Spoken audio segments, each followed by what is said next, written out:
में भी नहीं आए।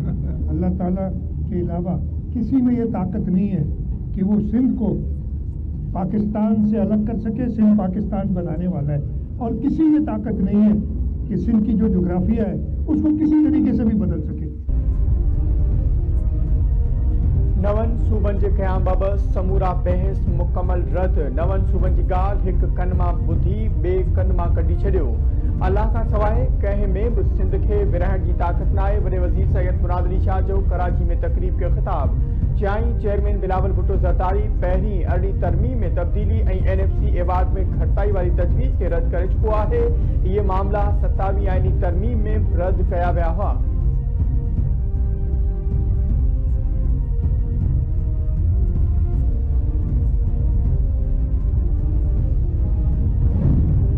तहरीक इंसाफ के वफ़द की कौमी असम्बली के स्पीकर सरदार अयाज सादिक से मुलाकात। वफ़द तरफा स्पीकर के PTI बानी से मुलाकात कराने जो मुतालबो।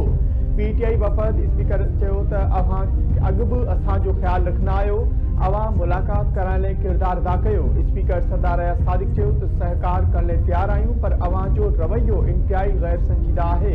हुकूमत और मुखालिफ दौर विच में पुल जो किरदार अदा करने तैयार आहियां।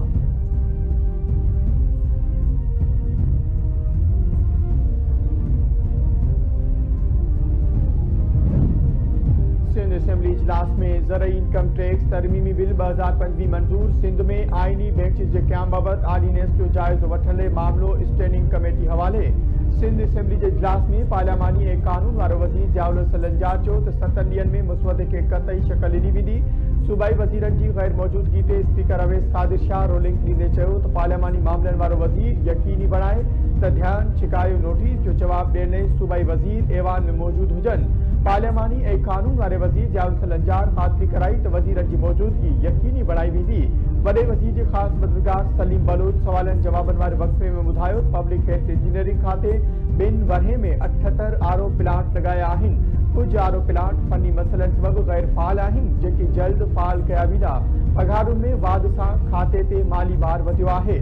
मामलो ॾिसी रहिया आहियूं। सिंध जे हर घर ताईं साफ़ पाणी पहुचाइण लाइ कमु जारी आहे।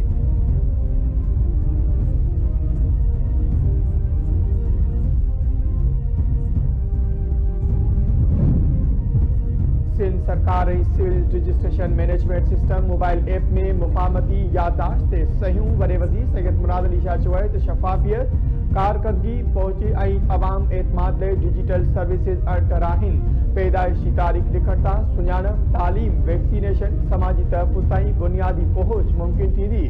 मोबाइल ऐप ज़रिए पैदाइश, मौत, निकाह ऐं तलाक की घर वेठे रजिस्ट्रेशन थींदी। कतारुनि में देर, कागज़ी कार्रवाई ऐं अजाए चक्रनि मां छुटकारो मिली वेंदो।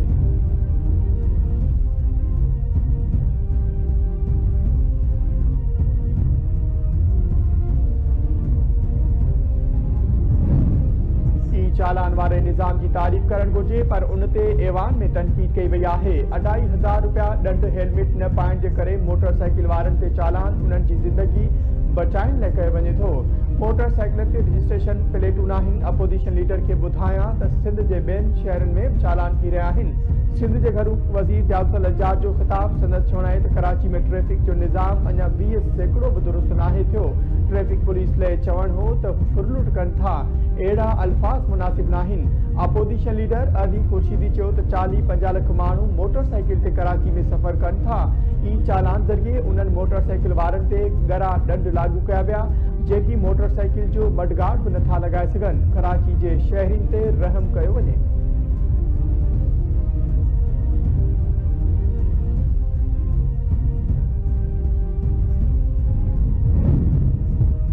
सिंध के सीनियर वज़ीर शर्जील इनाम मेमन चयो आहे त दुनिया जो सब खां वॾो हाउसिंग प्रोग्राम रुगो हिकु स्कीम न, पर हिकु नओं समाजी इनकलाब आहे।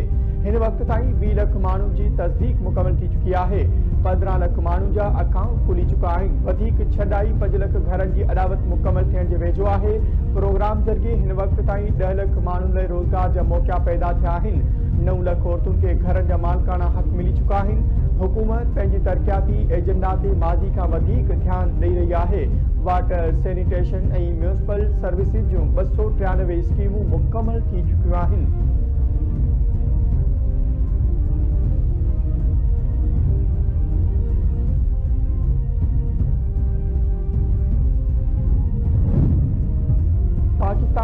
इक़्तिसादी सहकारी तंजीम में शामिल मुल्कनि सां ट्रांसपोर्ट ऐं तवानाई जे शोबनि में सहकार खे थी रही रहियो आहे। नायब वज़ीर आज़म ऐं परली वज़ीर इसहाक़ डार जो 29 ECO परली वज़ीरनि जी काउंसिल इजलास खे ख़िताब। संदसि चवण आहे त हीउ इजलास तंजीम खे मज़बूत बणाइण में मददगार थींदो। ECO मुल्कनि में मुआशी तरक़ी बाबति मौक़िया मौजूद आहिनि। ख़िते में जटादार तरक़ी लाइ भाईवारी लाज़मी आहे।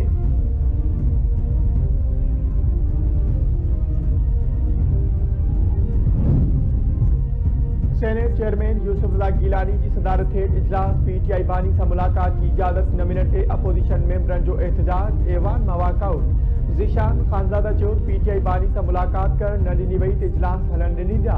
चेयरमैन यूसुफ रज़ा गीलानी चयो त हाणे अहिड़ी धमकी न ॾियो त इजलास हलन न ॾींदा।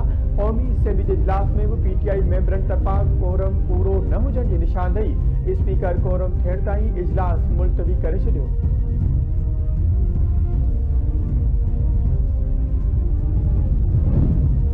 सिंध असेंबली में पाकिस्तान पीपल्स पार्टी के 58 योम तासीस के हवाले से ठहरा मंजूर। PP मेंबरन तरफा पीपल्स पार्टी के बानी शहीद जुल्फ़िकार अली भुट्टो के शानदार लफ्जन में बेटा पेश। अगूणे वडे वज़ीर कायम अली शाह चयो त शहीद जुल्फ़िकार अली भुट्टे मुल्क लाइ कुर्बानियूं ॾिनियूं। शहीद भुट्टो ताशकंद मुआहिदे ते अयूब खान के फैसले के रद्द कयो ऐं इस्तीफ़ा ॾिनी। PP मेंबर इमदाद किताबी चयो त हिन मुल्क जे ठहण ते एतिरियूं कुर्बानियूं न ॾिनियूं वयूं जेतिरियूं कुर्बानियूं हिन मुल्क में जमहूरियत लाइ ॾिनियूं वयूं। शहीद जुल्फ़िकार अली भुट्टो मुल्क के आइन ऐं एटमी ताक़त ॾिनी। एनके खैरुनिसा मुग़ल चयो त शागिर्दनि खे सियासत खां परे रखियो वियो। पीपल्स पार्टी शागिर्दनि खे सियासत जो हिस्सो बणायो। शहीद जुल्फ़िकार अली भुट्टो औरतुनि खे मुआशी ऐं समाजी तौर पंहिंजनि पेरनि ते बीहारियो।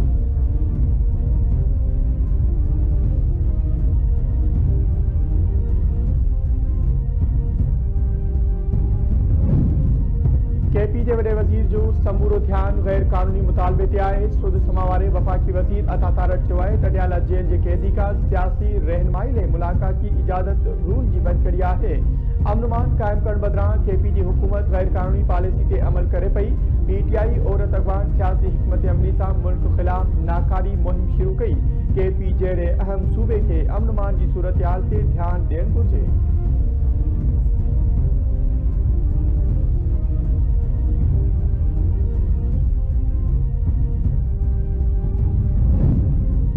IMF एग्जीक्यूटिव बोर्ड के इजलास का अग वफाकी हुकूमत जो वडो कदम। FBR सिविल सर्विस के असासा रूल 2023 में तरमीम जो नोटिफिकेशन जारी करे छड़ियो। तरमीम तहत सिविल सर्वेंट की तारीफ के पब्लिक सर्वेंट में तब्दील किया वियो आहे। पब्लिक सर्वेंट की तारीफ में ग्रेड 17 ऐं उन खां मथियां ऑफिसर शामिल। वफाकी ऐं सूबाई हुकूमतुनि खुद मुख्तार इदारनि ऐं कारपोरेशन जा ऑफिसर शामिल किया विया आहिनि। IMF एग्जीक्यूटिव बोर्ड के 8 दिसंबर ते रिथियल इजलास में पाकिस्तान लाइ $1 अरब 20 करोड़ की किस्त जारी करण जो जाइज़ो वरितो वेंदो।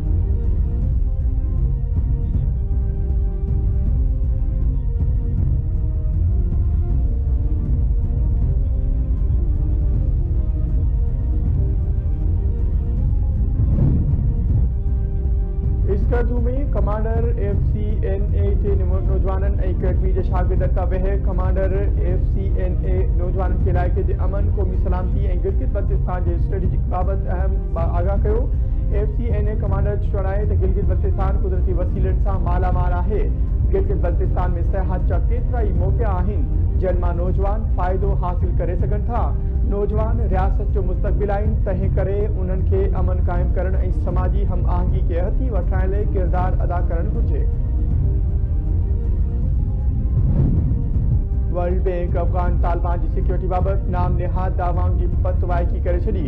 वर्ल्ड बैंक की रिपोर्ट में चयो वियो आहे त साल 2025 में तालिबान की बजट जो अधु हिस्सो नाम निहाद सिक्योरिटी ते ख़र्च कयो वियो। सिक्योरिटी के नाले ते अफगान तालिबान की दहशतगर्द की पुठभराई ऐं माली मदद उरूज ते पहुची चुकी है। तालिबान की हुक्मरानी हेठ अफगानिस्तान की कौमी बजट जो लगभग अधु सिक्योरिटी ते ख़र्च कयो वियो। हलंदड़ साल के पहिरें 7 महीननि में $75.6 बिलियन सिक्योरिटी ते ख़र्च किया विया। अक्टूबर 2025 में अफगानिस्तान में कुल सरकारी ख़र्च $24.3 अरब ताईं पहुची वियो।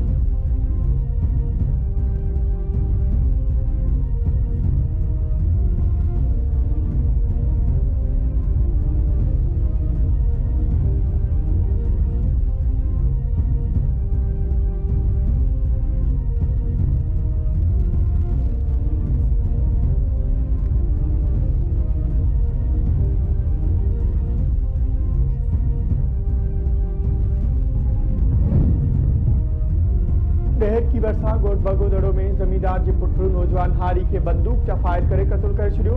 फारूक लिगारी ज़मीन ते कम करे रहियो हो त ज़मींदार जे पुटनि फायरिंग करे केस क़त्ल करे छॾियो। मक़तूल खे ज़मींदार हार पहले ज़मीन ॾिनी हुई। संदसि वालिद जो चवणु आहे त ॿनी में ॿिज छटे रहिया हुआसीं त शौकत फरंद ऐं संदसि पुटनि कावड़जी पुट खे बेगुनाह क़त्ल कयो आहे। केंजो पुलिस जवाबदार जी गिरफ़्तारी लाइ कोर्ट ते चढ़ाई कई पर जवाबदार गिरफ़्तार न थी सघिया।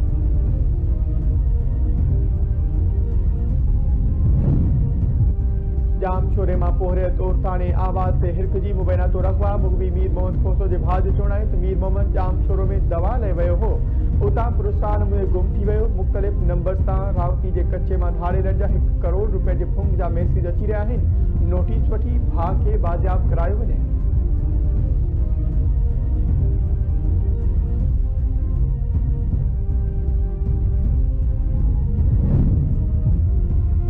Government girls degree college Turbat में एक ॾींहं जी रांदियुनि जो मेलो मशहूर स्पोर्ट्स शख्सियतुनि कॉलेज जे फैकल्टी ऐं शागिर्दियानी जे स्पोर्ट्स फेस्टिवल में भरपूर शिरकत।